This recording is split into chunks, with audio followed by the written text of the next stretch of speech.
All right, good morning or good afternoon, depending on what class period you have English in. Today we're going to be learning about interjections and conjunctions, and I saved these for last because I think they're the easiest ones, and I think you can handle this without me there. It's all review, and you probably remember most of this because it's so easy.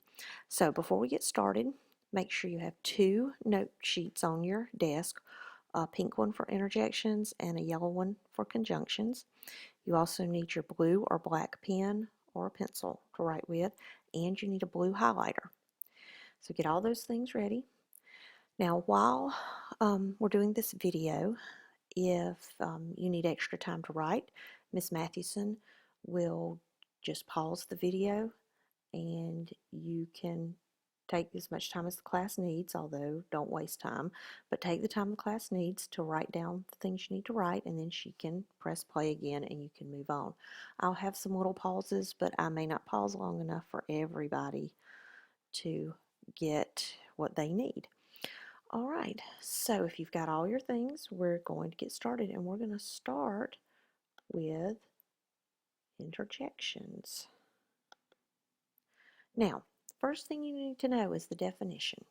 An interjection is a word that shows excitement or emotion. Okay, so that's the definition. But an interjection is not related to the rest of the sentence. So it'll never be the subject, the verb, or any other part of the sentence. It's just sort of its own thing. So you need to know that. You can't tell me that the interjection is the subject. It doesn't work that way. However, interjections do need punctuation. Now, they can have different kinds of punctuation, but usually the ending punctuation, not always, but often, is an exclamation point. So on your line there, you should write exclamation point. But sometimes an interjection is followed by a comma or a period. So let's take a look at an example. Wow, we won the game. Now, I'm sure you all know that wow is the interjection, and it's got that exclamation point right there at the end of it. So with your highlighter, highlight wow.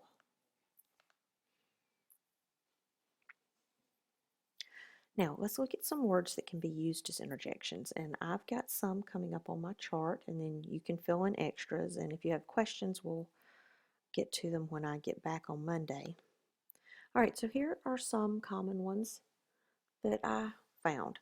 Wow, hooray, eek, yikes, super, darn, hey, rats, oh, oops, yippee, and yuck. So take a few minutes and write those down, and Miss Mathewson probably needs to pause the video right here.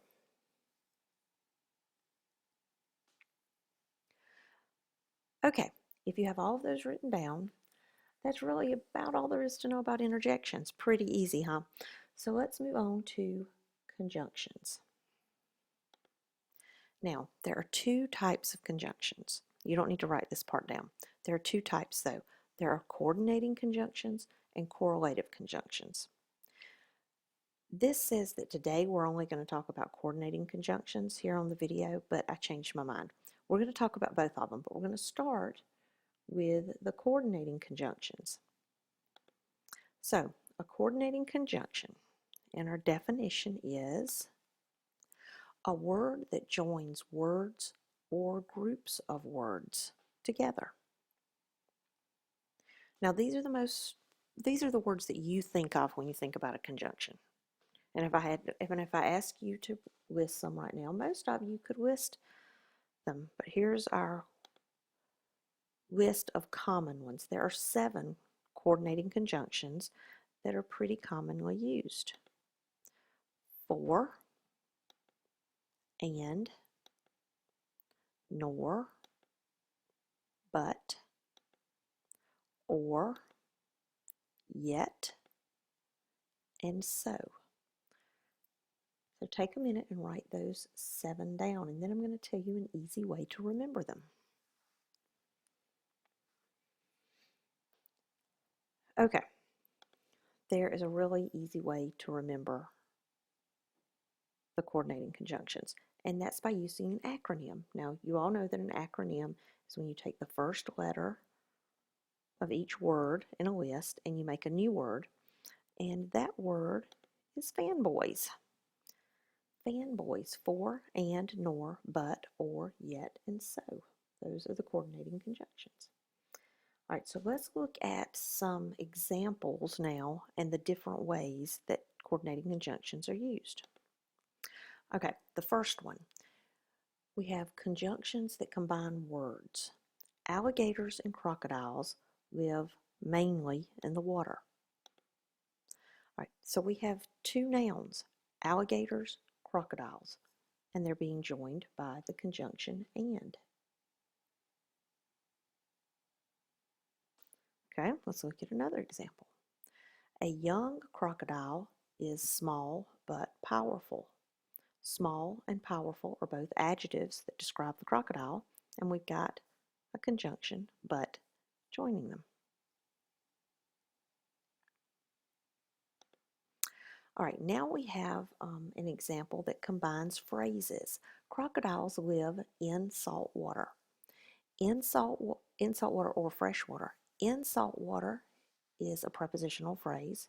In fresh water is a prepositional phrase. And we have or combining them. So highlight that one in blue.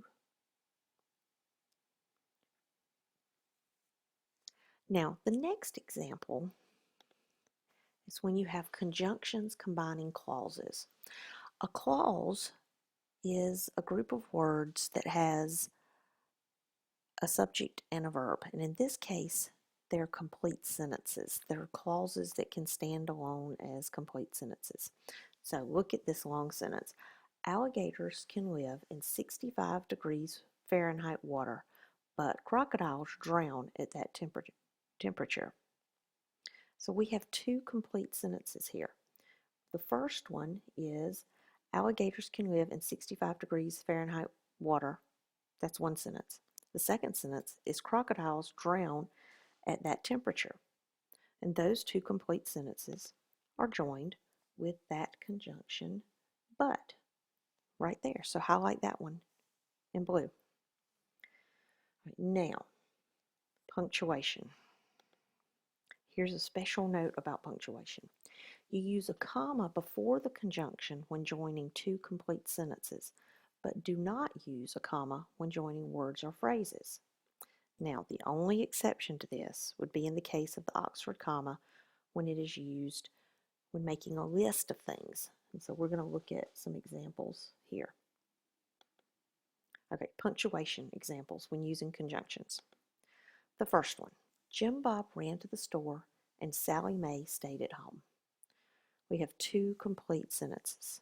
Jim Bob ran to the store, comma, then a conjunction. Sally Mae stayed home, another complete sentence. Here's another one. Jim Bob and Sally Mae went to the store. Jim Bob and Sally Mae are both the subjects of this sentence. They're both nouns. They're just two of them combined by conjunction. We do not need a comma there. Now let's look at another one. Jim Bob, Sally Mae, and Jimmy Lee went to the store.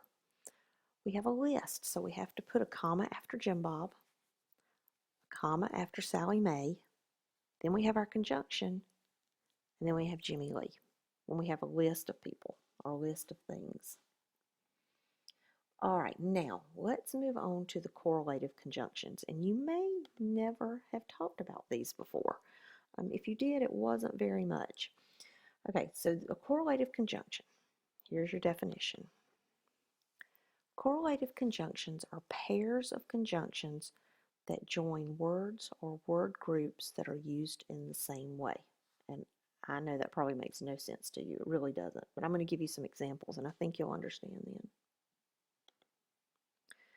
These are always used together. Both and, not only but also, either or, whether or, and neither nor.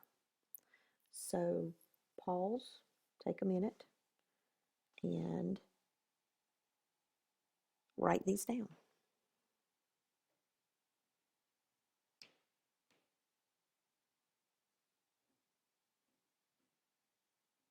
Okay, now let me give you a few examples and then I'll show you a written example. If I said both Jim Bob and Sally Mae went to the store, both and is the correlative conjunction. If I said neither Jim Bob nor Sally Mae went to the store, there I've got another one. Not only Jim Bob, but also Sally Mae. There I can combine two things. All right, so look at the one you have here on your paper. Neither pizza nor spaghetti is on the menu. So here, if I said mark the conjunction in this sentence, you have to mark them both. So highlight neither and nor with your blue highlighter. Okay, this was kind of fast, but like I said, I think it was all review. The correlative conjunctions may be new, but I think you'll get the hang of them, and we will talk about these on Monday. All right, so you're going to put this away. Ms. Mathewson is going to show you a couple of other short videos that don't involve me talking to you, and then you're going to have some exercises to do. So be good for the rest of the day, and I will see you on Monday.